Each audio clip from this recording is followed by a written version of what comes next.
কোটা সংস্কার আন্দোলনকে ঘিরে কাঁদানে গ্যাস ও ছররাগুলিতে চোখে আঘাত পেয়ে রাজধানীর আগারগাঁওয়ের জাতীয় চক্ষু বিজ্ঞান ইনস্টিটিউট ও হাসপাতালে চিকিৎসা নিয়েছেন 424 জন। এর মধ্যে চোখের অস্ত্রোপচার করতে হয়েছে 278 জনের।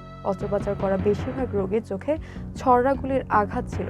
হাসপাতাল কর্তৃপক্ষ জানিয়েছে, আন্দোলন চলাকালে বুধবার থেকে গত শনিবার 17 থেকে 22 জুলাই পর্যন্ত 6 দিনে ওই রোগীরা হাসপাতালটিতে চিকিৎসা নিতে যান।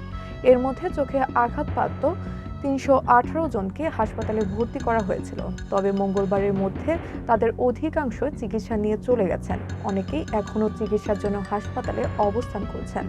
প্রয়োজন অনুযায়ী কারো কারো চোখে একাধিকবার অস্ত্রোপচার করতে হচ্ছে।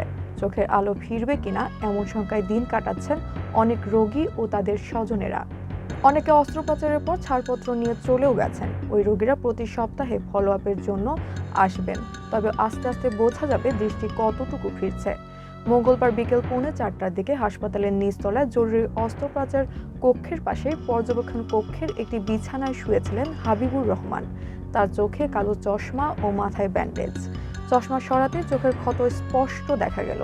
চোখের কালো ও সাদা অংশ পুরোটাই গাঢ় লাল হয়ে আছে। বৃহস্পতিবার মাঝরাতে জাতীয় চক্ষু বিজ্ঞান ইনস্টিটিউট হাসপাতালে হাবিবুরকে ভর্তি করানো হয়। আন্দোলনকারী ছাড়াও পথচারী, কর্মজীবী সাধারণ মানুষ সহ অনেকেই গত কয়েকদিনের বিক্ষোভ সংঘর্ষের মধ্যে পড়ে ছররাগুলিতে কিংবা ইটপাটকেলে চোখে আঘাত পেয়েছেন।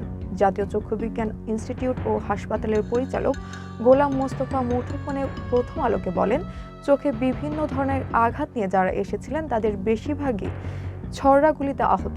তাদের প্রাথমিক অস্ত্রোপচার যেটা প্রয়োজন সেটা দেওয়া হয়েছে। অনেকে অস্ত্রোপচারের পর ছাড়পত্র নিয়ে চলেও গেছেন। ওই রোগীরা প্রতি সপ্তাহে ফলো আপের জন্য আসবেন। তবে আস্তে আস্তে বোঝা যাবে দৃষ্টি কতটুকু ফিরছে।